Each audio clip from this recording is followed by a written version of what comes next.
Welcome to the Nightmare Index. Case File 004. 3 Encounters inside America's most familiar store, where the ordinary becomes impossible. If you enjoy our videos, do ensure to subscribe, like and hit notifications.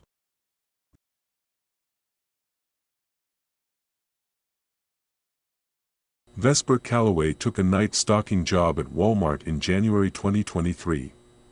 10 p.m. to 6 a.m., 4 nights a week. Good pay. Quiet work. She'd stock shelves while the store was closed, no customers to deal with, except the store wasn't closed. Management never told her that. Her first night, she arrived at 9:45 p.m., checked in with the manager, and started her shift in aisle 7. Canned goods. Simple enough. At 11 p.m., the overhead lights dimmed. Not off, just less. The manager had mentioned this energy-saving mode after closing. Vesper pulled out her headphones and got to work. That's when she heard the cart. The squeaking wheel, that distinctive sound every shopping cart seems to have. Getting closer. She looked up. Empty aisle. The sound stopped. Back to work. 5 minutes later, the squeaking started again. Closer now. From the next aisle over, heading her direction. Vesper walked to the end cap and looked down aisle 8. Nothing. No cart. No person, but she could still hear it. The squeak squeak squeak of a wheel. Moving away now, toward the back of the store. "Hello?" she called. Her voice sounded wrong in the empty store. Too loud and too quiet at the same time. No response. Just that cart, squeaking in the distance. Over the next hour, she heard it 7 more times. Always moving. Always just out of sight. Never where she looked. At 1 a.m., she took her break in the employee room. Asked Marco, another night stalker, about the cart sounds. "Oh yeah," he said, not looking up from his phone. "You'll hear all kinds of stuff. Store makes noises. You get used to it. It sounds like someone's shopping." Marco finally looked at her. "Nobody's shopping. Store's closed." "Then what? Don't worry about it. Just stock your aisles. Don't go looking for stuff. That's the first rule." "What's the second rule?" "If you see a customer, don't talk to them." Vesper laughed nervously. "But you said the store's closed." Marco's expression didn't change. "It is." He left the break room.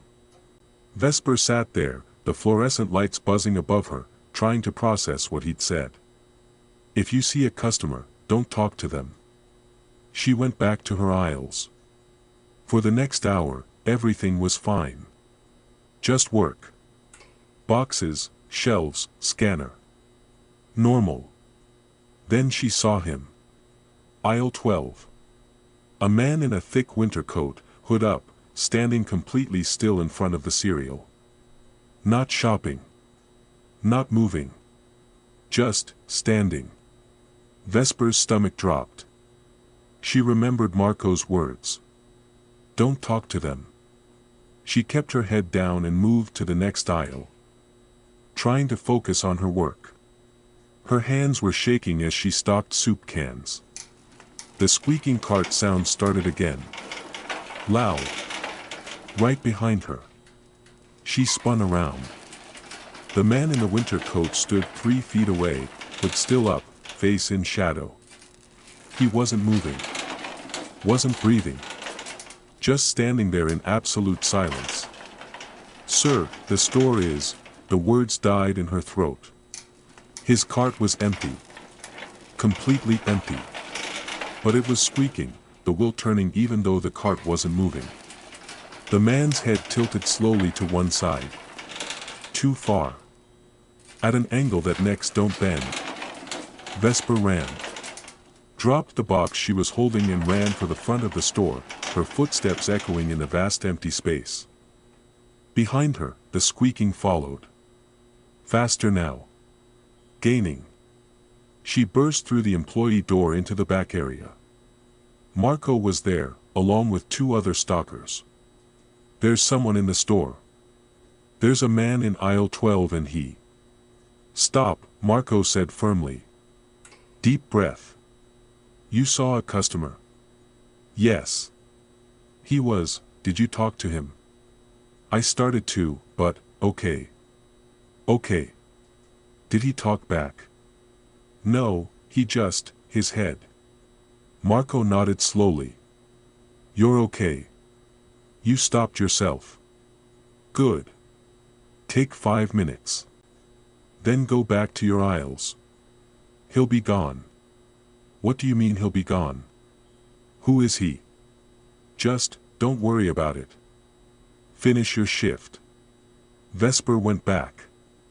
The man was gone, like Marco said. But her box of soup cans was neatly stocked on the shelves. Perfect facing, labels forward, organized by flavor. She hadn't done that. She dropped the box and run. For the rest of the shift, she heard multiple carts. 5, 6, maybe more. All squeaking. All moving through the store. She never saw them. At 6 a.m., the day shift arrived. Lights came up to full brightness. Everything looked normal. The store opened at 7 a.m., and Vesper watched regular customers file in, shopping like nothing was wrong. She asked the day manager about the night customers. Night customers? The manager looked confused. We don't have night customers. Stores closed 11 p.m. to 7 a.m. But you saw someone. In the store. That's a security issue. We need to report. No, Vesper said quickly, seeing Marco shaking his head behind the manager. No, I thought I saw someone. But I was wrong. Just tired. She worked there for 3 more months. Every shift, she heard the carts. Every shift, she followed the rules, don't look for the sounds, don't talk to the customers. But one night in April, a new stalker named Yara started. Young, headphones in, didn't come to the orientation. Nobody told her the rules. At 2 a.m., Vesper heard Yara scream. She ran to aisle 4.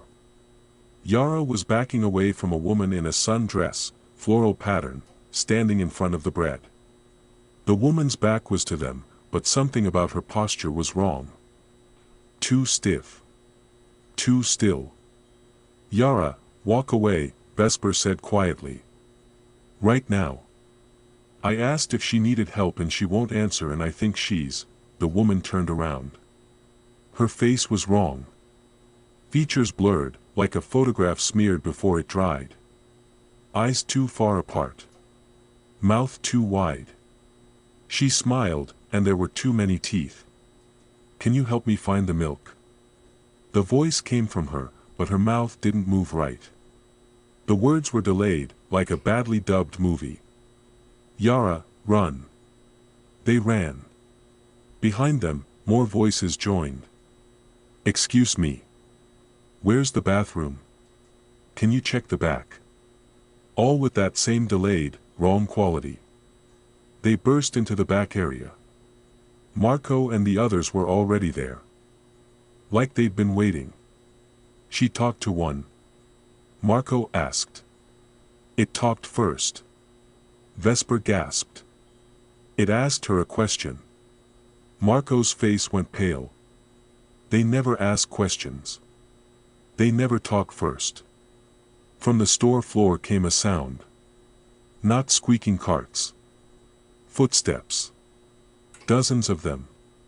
Walking in perfect unison down the aisles. Everyone out, Marco said. Right now. Use the emergency exit. What about our shifts?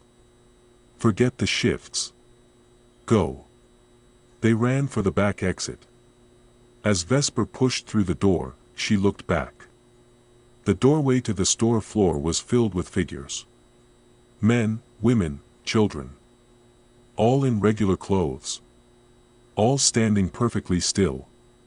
All with those blurred, wrong faces. All smiling with too many teeth. The store manager stood at the front of the group. His face was normal. He looked disappointed. "You know the rules," he said. "They're customers. You help the customers." The door slammed shut behind Vesper.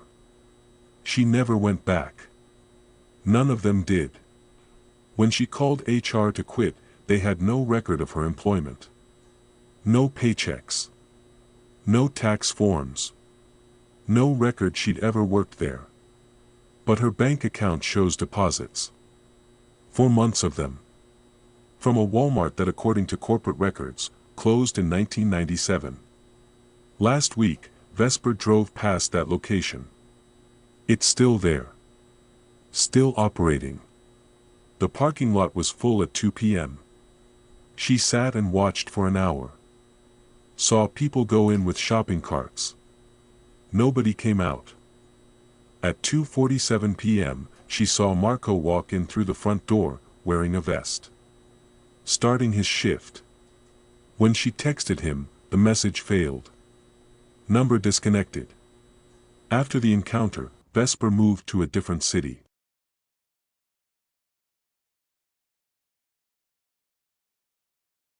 In August 2021, Quillen Morse was shopping at 10:30 p.m. Late-night grocery run, nothing unusual. He'd been to this Walmart hundreds of times. He was looking for contact solution. Checked aisle 7, where it usually was. Empty pegs. Checked aisle 8. Same thing. He stopped an employee, young guy, name tag said Ryland. "Excuse me, where's the contact solution?"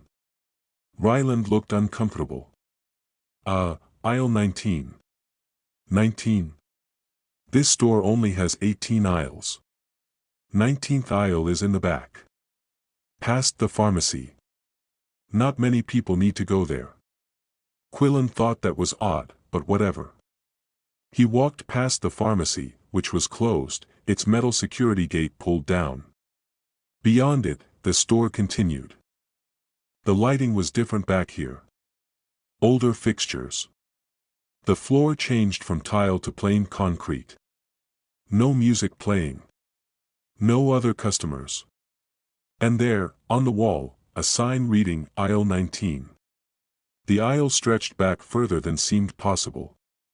Quillen could barely see the far end.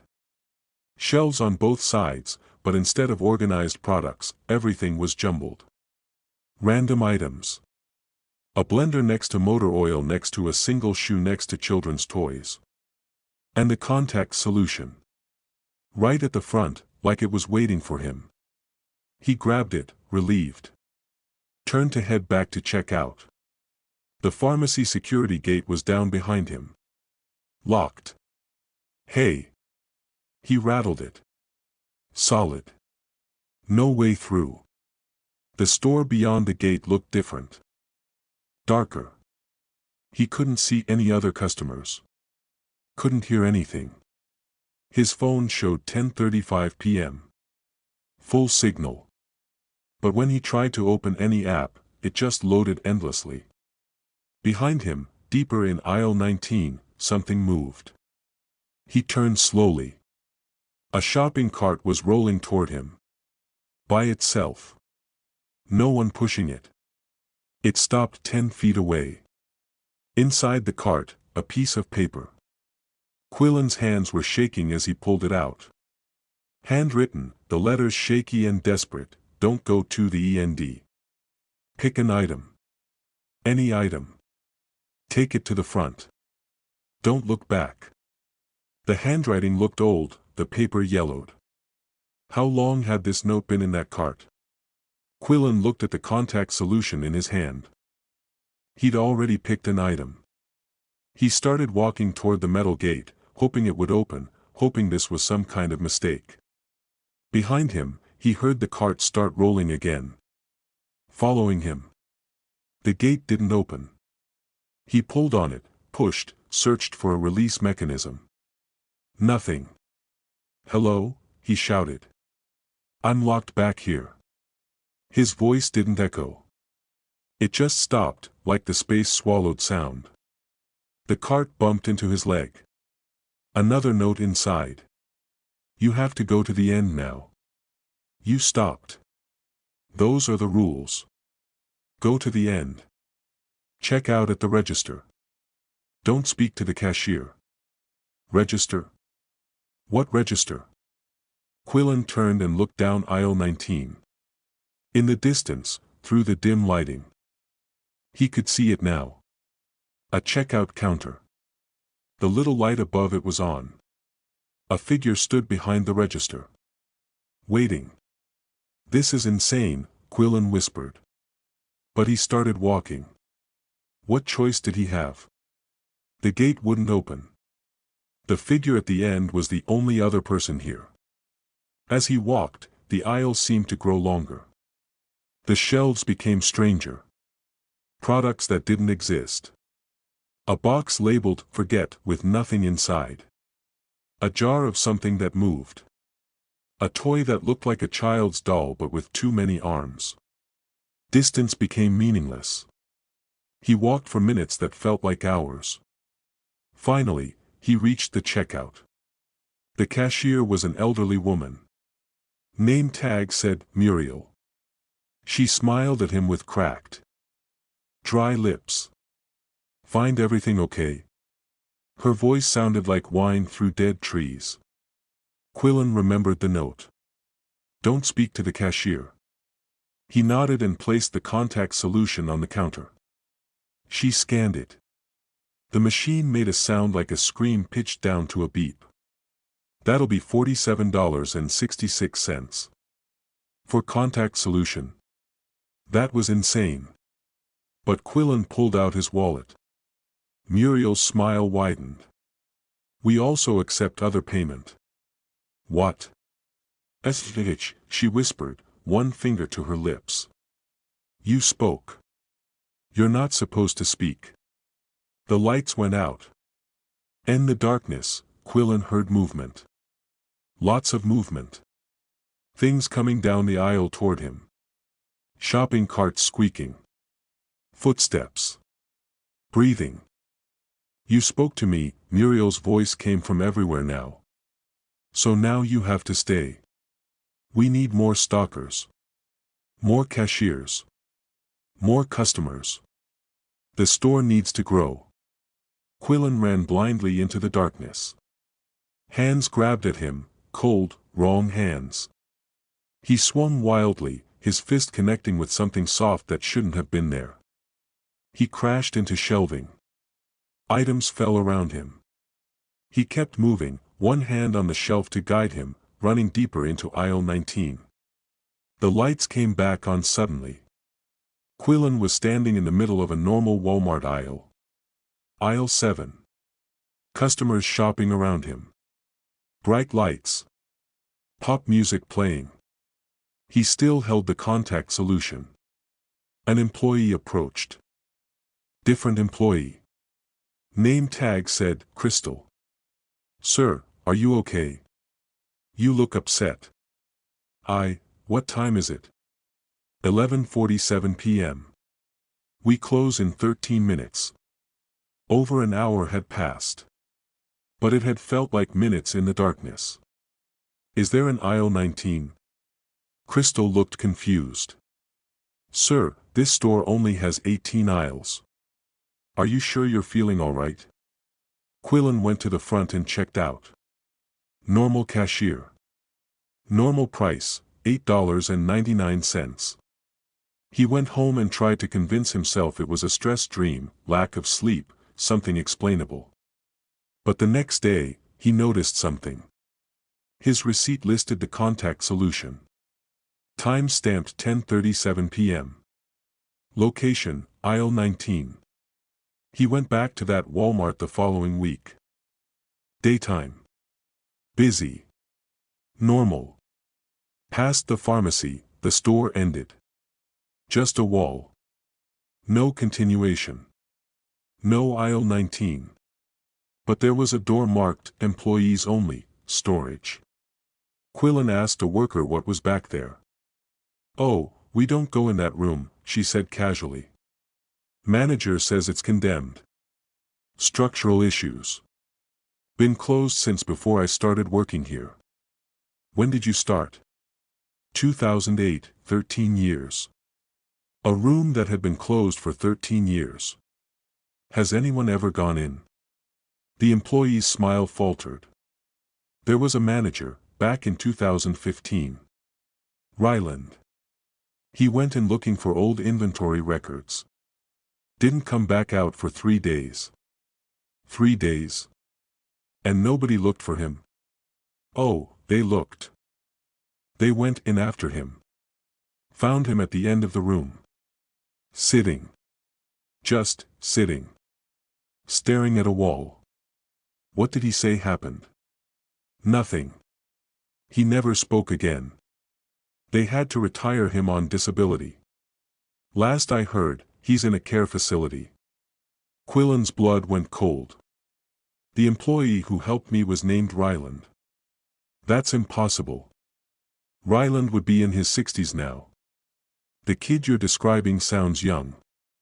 Quillen left and never went back. But sometimes he still checks his receipts. From any store. Any purchase. Looking for one that says aisle 19. Because 6 months ago, he was buying groceries at a completely different store. Different chain. Different state. He needed contact solution. The employee told him aisle 19. He left without buying anything. When he got to his car, there was a shopping cart next to his driver's door.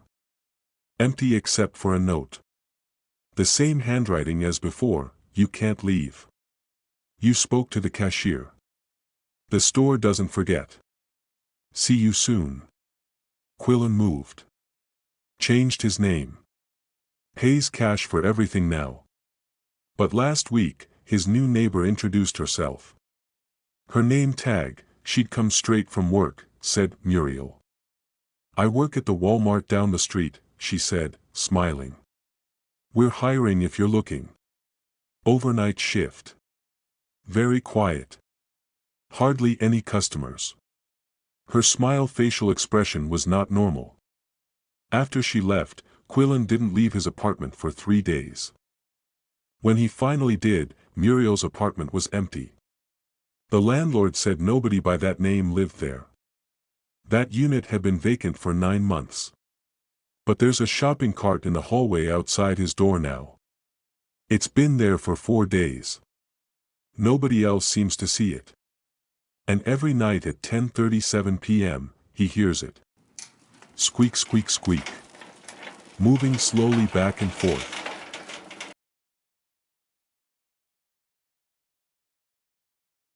Lennox Thorne was shopping at 10:55 p.m. on a Tuesday. Cutting it close to closing time, but he just needed printer paper. Quick in and out. At 10:58, the PA system crackled to life. "Attention Walmart shoppers, the store will be closing in 2 minutes. Please bring your final selections to the registers at this time. Thank you for shopping with us." Standard announcement. Lennox grabbed his paper and headed to the front. At 11 o'clock exactly, another announcement. "Attention shoppers, the store is now closed. All customers must proceed to the exits immediately. Do not attempt to continue shopping. The store is closed." Something about the voice was different this time. Flatter. Less friendly. Lennox was walking toward checkout when he noticed something odd. He was the only customer in the front end. No one at the registers. No cashiers either. "Hello?" he called. At 11:01, the announcement came again, "The store is closed. Customers remaining in the store must leave immediately. Proceed to the nearest exit." The voice was aggressive now. Angry. Lennox walked faster toward the doors. As he approached, they didn't open automatically. He pushed on them. Locked. "Hey! I'm still in here." He pounded on the glass. The parking lot outside was empty. Completely empty. Even the cars were gone. Including his. At 11:02, you were warned. The store is closed. Customers who remain will be dealt with according to store policy. What the hell is store policy? Lennox shouted at the ceiling. He pulled out his phone. No signal. Not even emergency calls. The time on his phone showed 11:02 p.m., but the numbers weren't changing. Frozen. A sound behind him made him turn. The lights in the back of the store were going out. Not all at once. Section by section. Row by row. Darkness consuming the store from back to front. And in that advancing darkness, something was moving. At 11:03, remaining customers will be processed. Do not run. It only makes the processing longer. Processed. Lennox ran to the customer service desk. Empty. He vaulted over the counter, looking for a phone, a radio, anything. He found a binder labeled "Closing Procedures." His hands shook as he opened it. The first page was normal, counting tills, cleaning checklist, alarm codes. The second page made his stomach drop. Late customer protocol, 11 p.m., first warning, 11:01 p.m., second warning, 11:02 p.m., lock doors, 11:03 p.m., begin processing, 11:04 p.m., complete processing, 11:05 p.m., reset for next day, processing. What did that mean? At 11:04, processing will now commence. Please remain calm. Resistance will result in extended processing time. The darkness had consumed 2/3 of the store. Lennox could see them now. Figures in the darkness. Employees. Dozens of them. All wearing Walmart vests. All walking in perfect unison toward the front. Their faces were blank. Eyes open but empty. Moving with mechanical precision. Lennox grabbed the binder and ran deeper into the store, toward the only lights remaining. The garden center. Maybe there was an exit there. Behind him, the employees followed. Not running. Just walking. But somehow keeping pace no matter how fast he moved. Processing cannot be avoided. All customers must complete checkout. He reached the garden center. The door to outside was there, but blocked by a wall of shopping carts. Hundreds of them, stacked and interlocked impossibly tight. He spun around. The employees had formed a semicircle around him, blocking his escape. Still walking forward. Step by step by step. One of them, the lead figure, spoke in that flat PA voice, "You were in the store after closing. Store policy is clear. You must be processed. I didn't mean to stay. Let me out. Checkout is mandatory. All customers must complete checkout." One of them handed him a shopping cart. Empty except for his printer paper. Proceed to register 19. There is no register 19. Proceed to register 19. They parted slightly, creating a path. At the end of that path, in what should have been a solid wall, was a checkout lane.